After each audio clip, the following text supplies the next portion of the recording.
Good evening and welcome. My name is Mario Pederzoli, and it is great to see so many of you joining us for the latest in our series of insightful and informative webinars, The Truth About Sugar, with our special guest, Dr. Ursula Levine. In the United Kingdom, we consume more than double the recommended amount of sugar, and whilst many of us are aware of the serious health risks associated with overconsumption, including obesity, diabetes, heart disease, and related cancers, do we really know how to seek out and eliminate harmful sugars? Is indeed all sugar harmful? And have we been overwhelmed by misinformation? Or worse still, have we been hoodwinked by food companies putting profit over our health? To help us make sense of it all, we are thrilled to be joined by Dr. Levine as we take a closer look at what happens to the body when absorbing sugar and the risks and consequences of addiction. We are well aware of sugar's presence in processed food, but how much is in the fruit we consume? What about products that are peddled as healthy or low sugar alternatives? When our body needs energy, it can get this from either sugar or fat, but with food groups being demonized by mainstream media, it's important to understand the facts and how moderate consumption can play a role in a healthy, balanced diet. And now to our guest.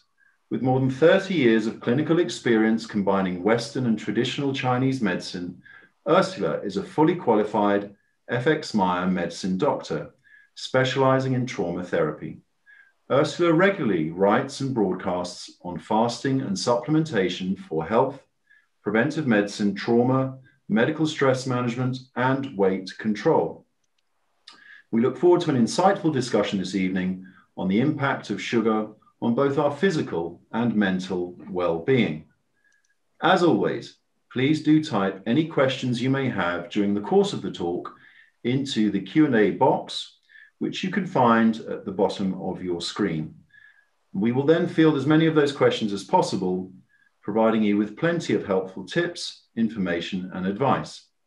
So without further ado, it is a real pleasure to introduce our guest. And if at any stage you would like any further information on the advice given in today's webinar, please do email medical@lhtac.com, and I shall repeat that later. Ursula, thank you so much for joining us, and over to you. Good evening, Mario, and thank you for having me tonight. So, sugar. Sugar really is a bittersweet subject. And as you said, Mario, in the UK last year, we consumed almost 3 million tons of sugar only in sugary snacks. So per person, that's 43.4 kilograms per year. When we share that evenly across the UK population, just the sugar in the snack products alone exceeds the 30 gram per day recommended limit in adults. But let me burst some bubbles tonight, bust some myths, and explain what sugar is. Some facts may surprise you. For example, sugar is absolutely essential for all living organisms. It is one of the fundamental requirements for life, so much so that it is on the list of the World Health Organization essential medications. That's right, the arch villain sugar. And you've probably worked out the punchline already. There are sugars we can classify as necessary or good sugars, and there are those which certainly in excess are bad for us.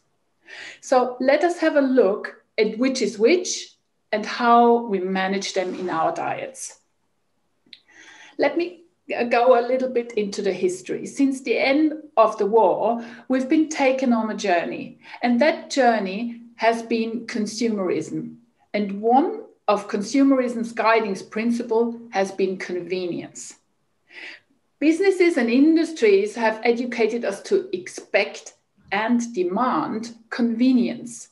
It became our ultimate lifestyle, maximum return for minimum effort.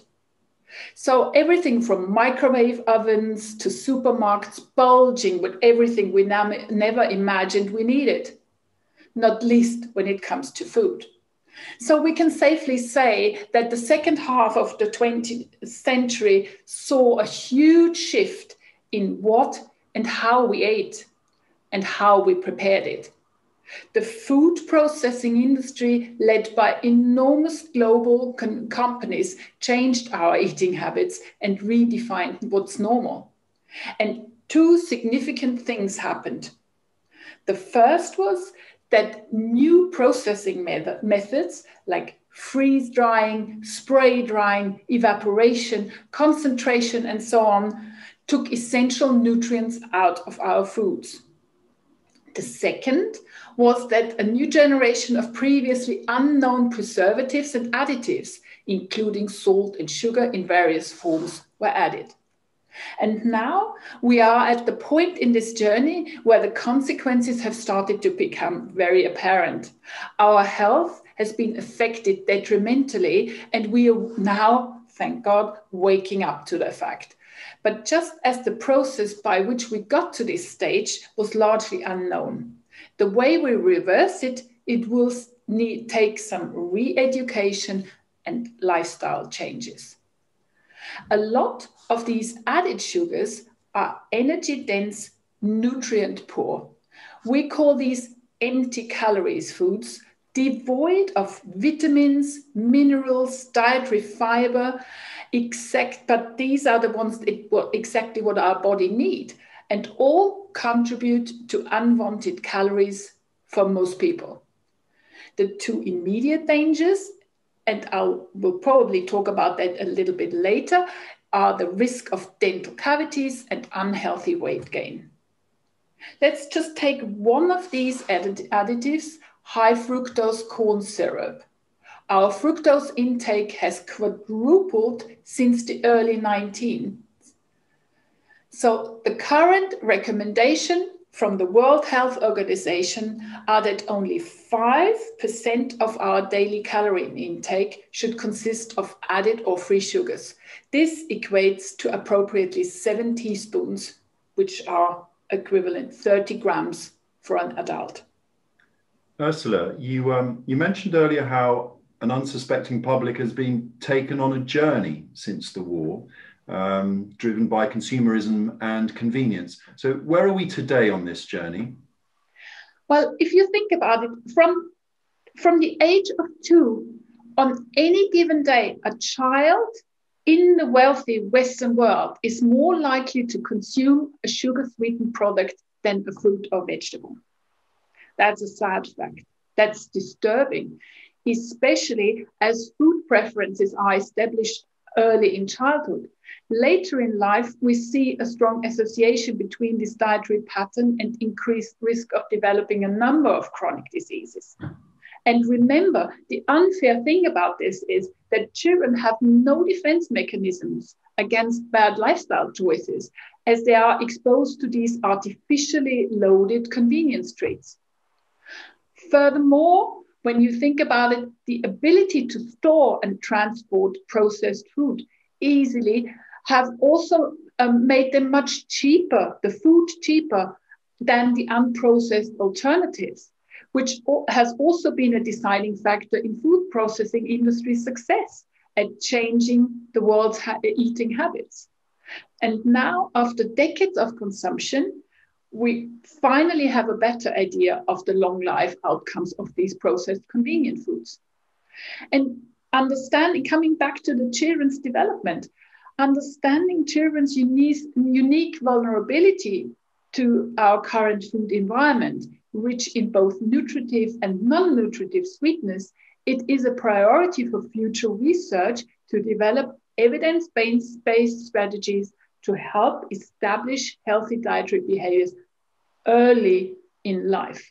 We need to remember, and as a doctor working in preventative medicine, prevention is always better than cure. Indeed. In fact, that leads us to our first viewer's question.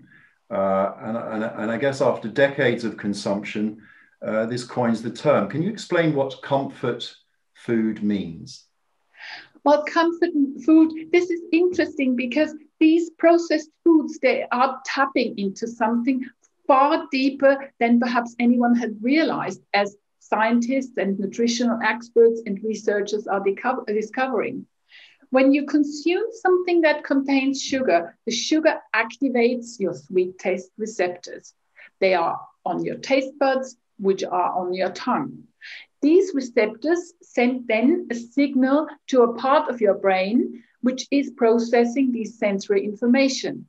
So when your sweet taste receptors activate, your cerebral cortex gets the signal. It understands that you're tasting something sweet. But that's not all that it activates. Your brain's reward system also gets the signal. And this reward system is a network of chemical pathways spanning your whole brain. Sometimes this reward system gets overactivated. Stimulus after stimulus after stimulus. And if you think about the Pavlov's dog, it heard the bell and it knew it gets food, right? And when after every dinner, you get your dessert, you get the cravings, because this is how you primed yourself. So your tolerance to the substance you crave goes up. That means you need more of it to get the same sense of pleasure. This whole process occurs through a messenger in our brain called dopamine. And the dopamine is the currency of our reward system. And I quite like the word currency in this, because let's not confuse reward with happiness, because the happiness is another pathway in our brain altogether. So the more you crave, the more sugar acts like an addictive drug. And that can be then problematic. To say the least. How do we recognize that we are sugar addicts, Ursula? Well, we are all different. And recent research has revealed that different genetic combinations interact differently with sugars. So we all have our preferences. Sometimes we blunt the expression of pain with sweet taste. Sometimes we mask bad taste in foods with sugar, but it's predisposed by our genetics. So in our sugar journey, we have moved from the happy territory of convenience lifestyles into the darker territory of addiction. So when we think about what defines an addiction, there are certain criteria. The craving, we begin to lose control, so we have to have more. If we don't have it, we have withdrawal symptoms. The dose has to increase because we're getting accustomed. Think of the currency of the dopamine. And the crucial thing is, and this is then where I, as a therapist, come into the game, is because my patients continue despite knowing the risk that it places them. So if you locate any of these symptoms in your relationship with sugar, then you might have a challenging relationship. And again, it's not your fault. It's not our fault. What are being used, and let's call them primal pathways, genetic and species-defined dispositions that we primarily have no or little choice in. We live in an age of superabundance, but we are still kind of hardwired for conditions including famine, food scarcity, as a result of adverse weather events, and so on. So despite living in the 21st century, the part of us that has not left the Neolithic era craves high calorie nutrition, and sugar triggers a desire for satiety. So, but before we go down a rabbit hole of sugar bashing, let's consider the following. Where the problem lies is that first, there are huge amounts of sugar that are put into various foods that substantially boost the calorie content of these foods. And secondly, and this is what you mentioned before, we are generally poor informed or completely unaware of what and where those additives are. So Remember when I said we need sugar? Carbohydrates are the most abundant group of biological compounds found in nature. But for carbohydrates, think starch, think energy, think naturally occurring sugars. Like many other animal species, humans utilize them as a source of energy that enables our body to perform its functions. Thus, the smell of starch or its degradation products would be highly beneficial. However, it has long been held that simple sugars are the only class of carbohydrates that human can taste or smell.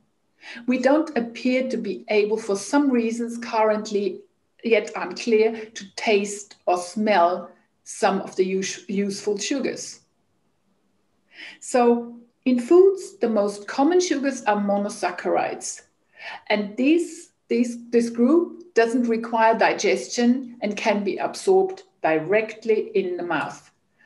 Glucose, coming from Greek glucose, means sweet. Fructose, Latin fructus, meaning fruit. And galactose, from Greek galactos, meaning milk. So these are the monosaccharides, and they are directly absorbed in the mouth. And then we have the disaccharides, which consist of two molecules of sugar. This is the sucrose, which would be called the table sugar, which contains a molecule of glucose plus fructose. And this is found in sugarcane, some fruits and vegetables, and the products that have been sweetened. The lactose, the so-called milk sugar, contains glucose and galactose, primarily in dairy products, but often added in bread, baked goods, cereals, and processed snacks. And then we have maltose, malt sugar, that contains of two glucose molecules.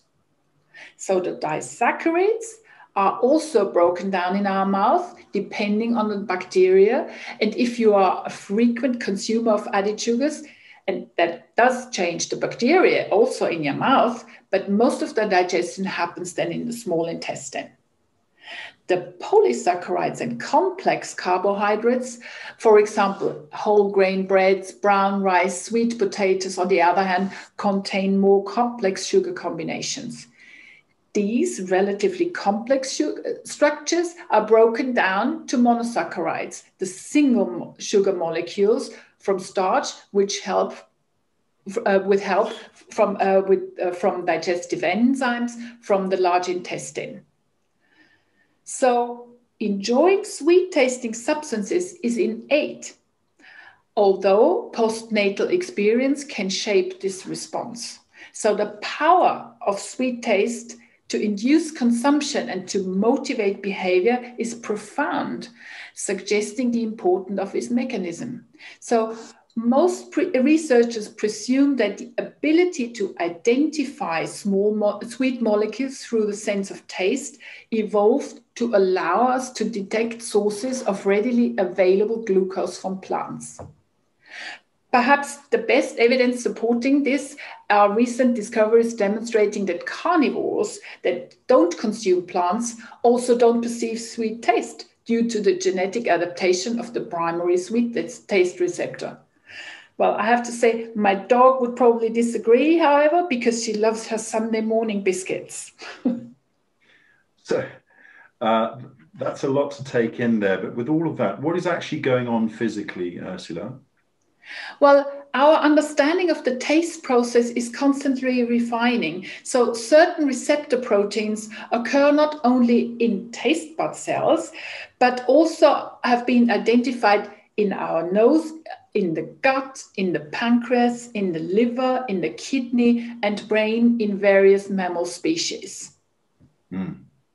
Okay, let's turn our thoughts to this because is this a myth? Why do some of us have, we call it a sweet tooth? Does that actually exist, or is that just a convenient excuse? Well, it's not really the case, because some of us may be more responsive to the polyglucose, the glucose polymer unique smell. So some of us may be prone to taste the healthy sugars, right? And some of us have a certain enzyme in our saliva, which is called alpha amylase, to perceive the polymers. And some give off a genuine taste sensation. So it's, as I said before, we are genetically predisposed, more or less. So the sweet tooth can be something that is genetically ingrained in our, and so we are hardwired for it. However, the fact is the glucose circulates in the bloodstream as our energy carrier. Yeah. And like any network, when it's overemployed, the result can be imbalance. The glucose reaches the pancreas, which measures the level of the blood glucose, and the pancreas reacts with an insulin release, which makes sure that the glucose reaches the cell. And if the insulin level is constantly high, the result can be obesity. That's a very simple explanation, but you have to think of the glucose comes in and then the insulin is produced to counterbalance the sugar level.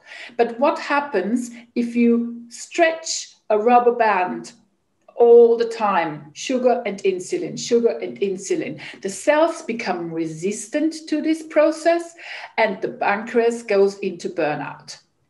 And this makes you prone for diabetes. So, but our bodies have an innate sugar management mechanism. And remember, the sugar, as I said before, is essential to our health and well-being. It is needed to feed our brains.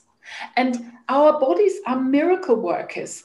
If there is not enough sugar, it produces its own sugar through a process which is called gluconeogenesis. And this is happening in the liver and the kidneys.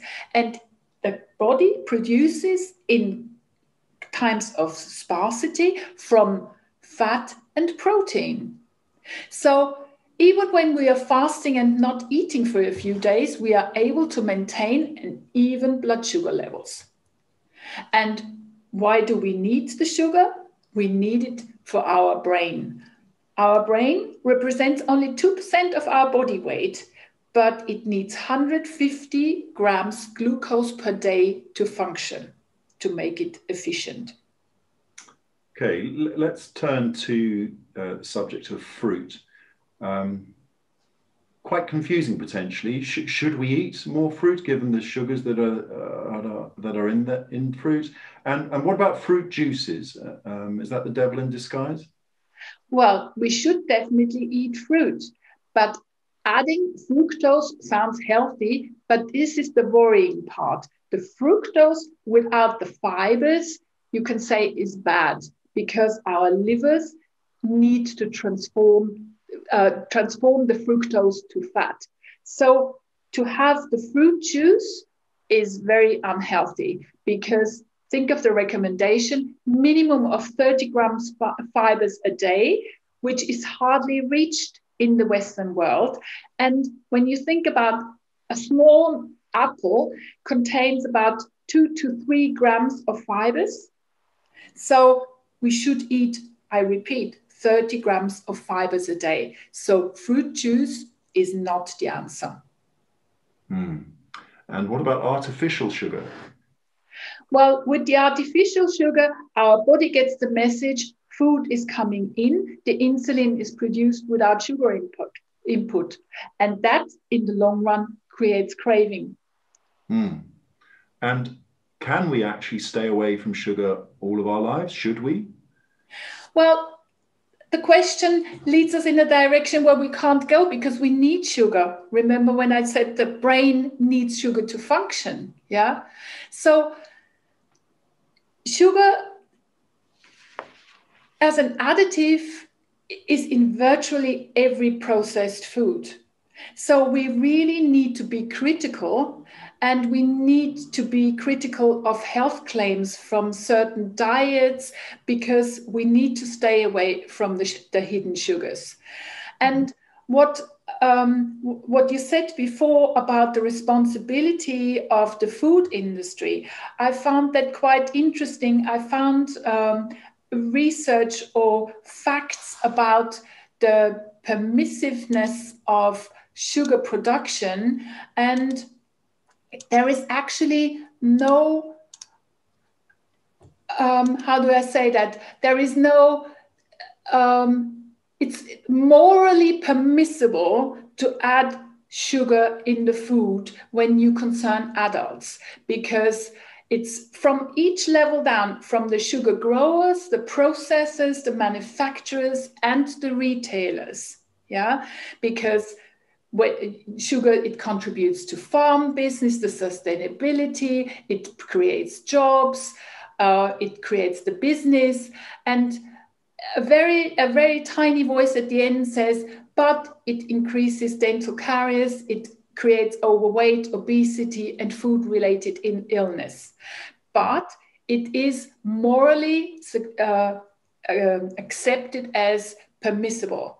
However, when we think about children, it is officially not permissible, but it's still done, right? Understood. Thank you. So I think that leads us to one of the most important questions of the evening, is how can we all get the sugar we need and at the same time avoid processed food? Well, a lot has been made of superfoods. As a broad sweep, we can safely say that unprocessed food is as good as it gets. It's best to have sugar bound in starch in a natural form, such as in the whole fruit, with all the fibers and the vitamins intact. We shouldn't be fooled by convenience mantras. So, as I said before, eat the apple, don't drink the apple juice.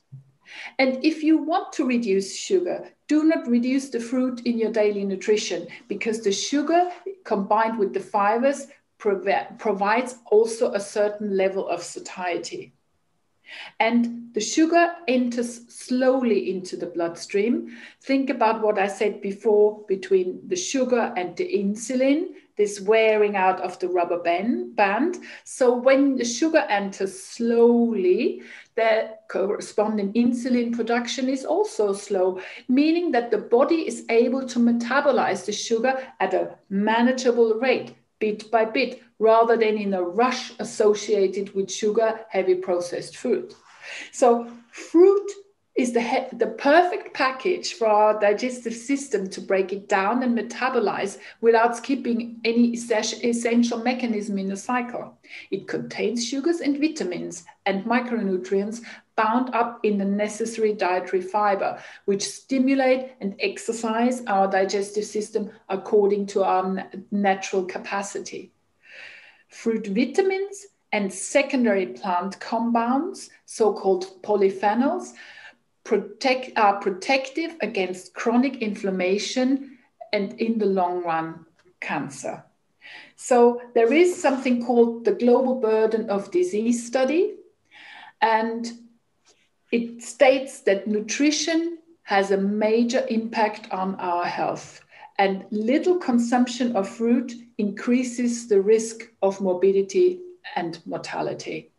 Okay, so then staying with the topic of fruit, is there a hierarchy of healthy fruits, for example?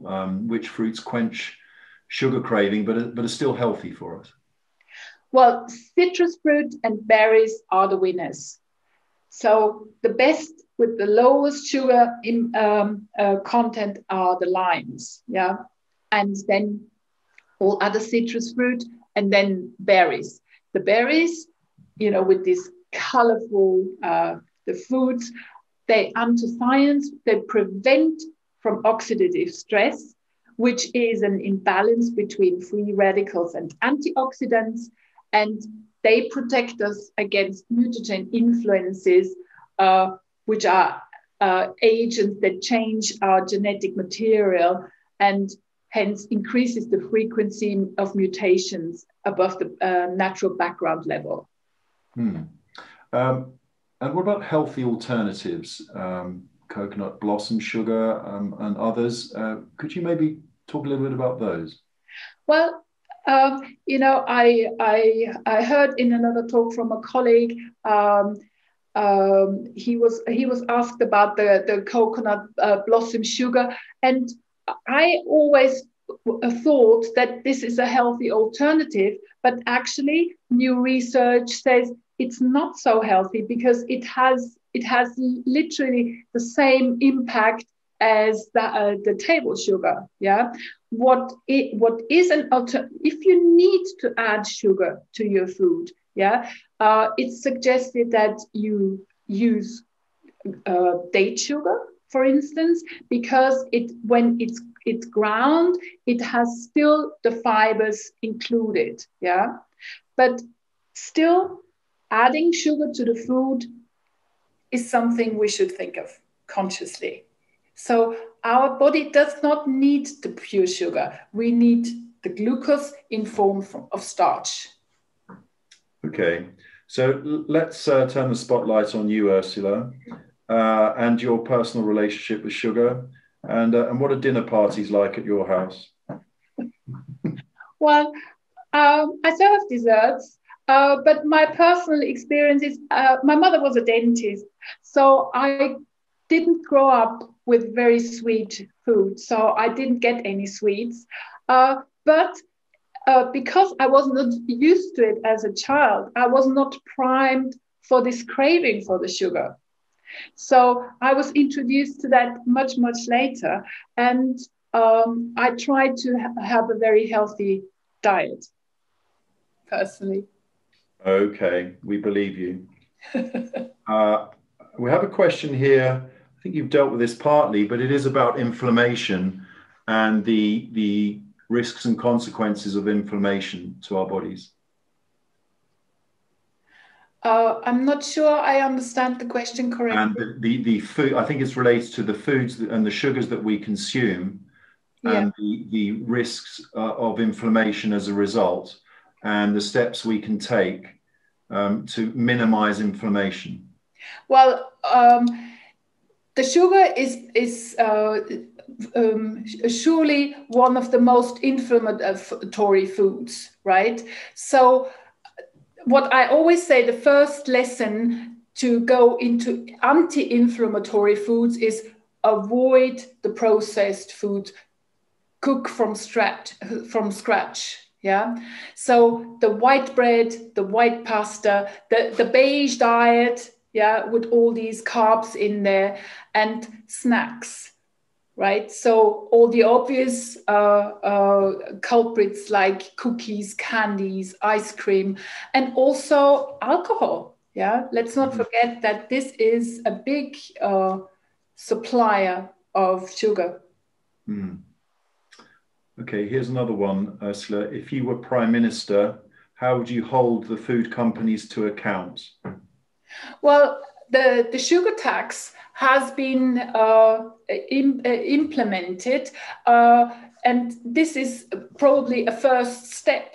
But thinking about what we said about the children, I think the healthy nutrition in schools and school canteens and on the way to schools, yeah, should be supervised and more directed in healthy nutrition. And I know there should be more lessons about healthy nutrition and cooking courses. I spoke to someone today who is very interested in teaching children how to cook. I think that would be an invaluable first step, certainly. Yeah. And another one here concerning packaging, food packaging. And again, it's coming back to the responsibility of food companies. At the moment, we have a traffic light system. Is that actually working, and could they do more? Should they do more? Is there a moral responsibility to do more for educational gain? Absolutely. And as I said, it should start with the children, to educate the children. Yeah, I mean, what I find very sad, on the other hand, about this article that I talked about, the permissible food production or adding sugar in food for adults, right, is that it seems like we are stuck in this situation and we can't change. We have to put up with it. And this is what I try to tell my patients. It's never too late to change your lifestyle.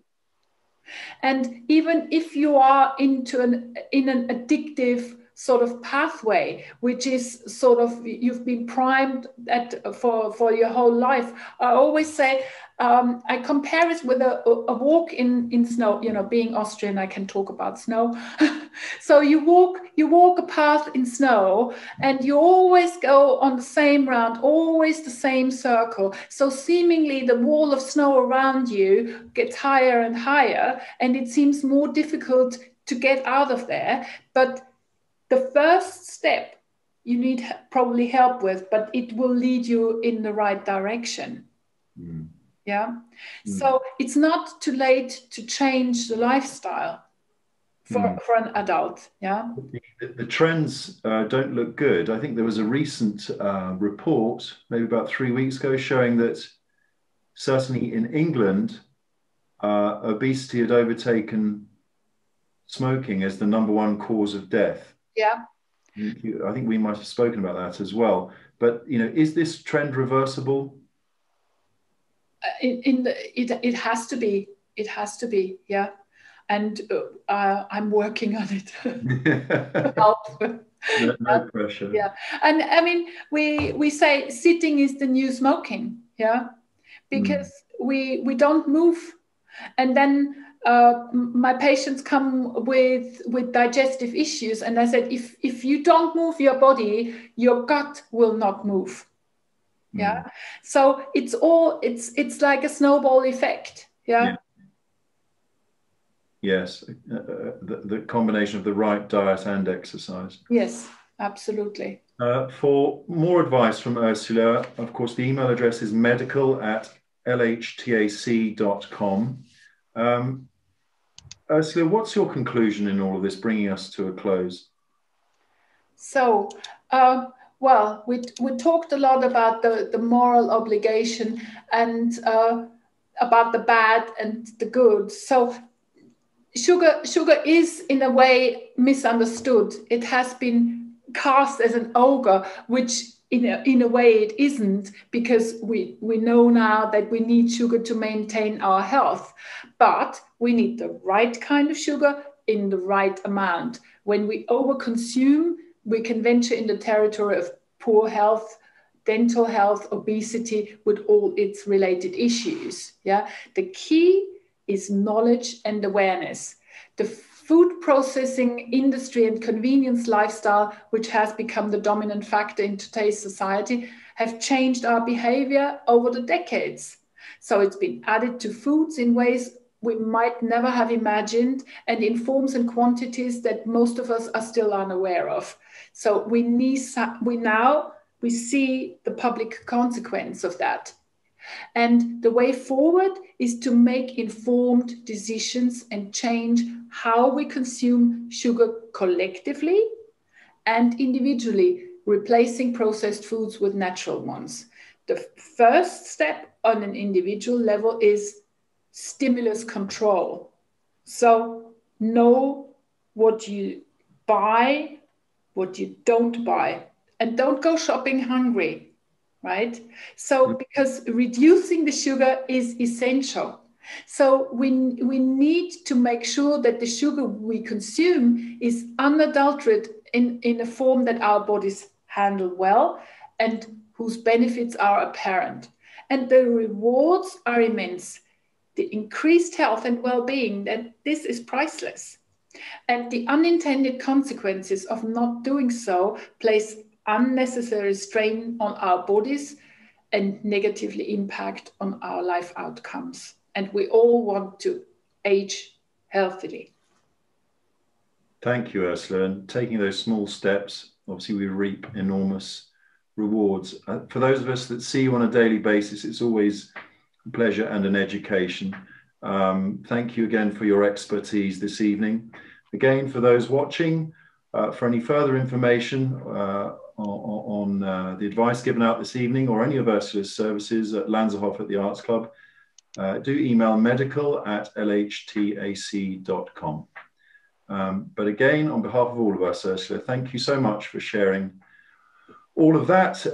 It's been invaluable, and I hope we should all go forward and, well, eliminate the harmful sugars in our lives. Ursula, thank you very much. Thank you, and stay healthy. Have a nice Bye. evening. Thank you. Bye-bye. Bye.